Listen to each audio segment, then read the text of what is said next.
This is a 1979 80-gallon heater on the third floor of a condo, and a pan, and a closet.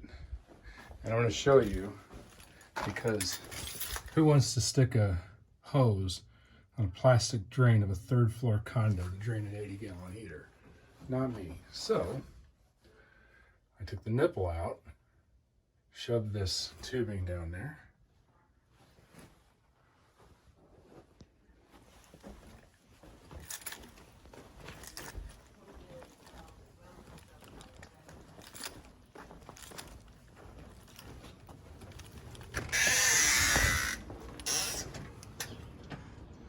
how fast is it coming out?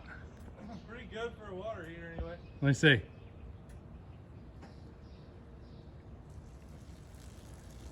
There you go. Warm. Nothing to it.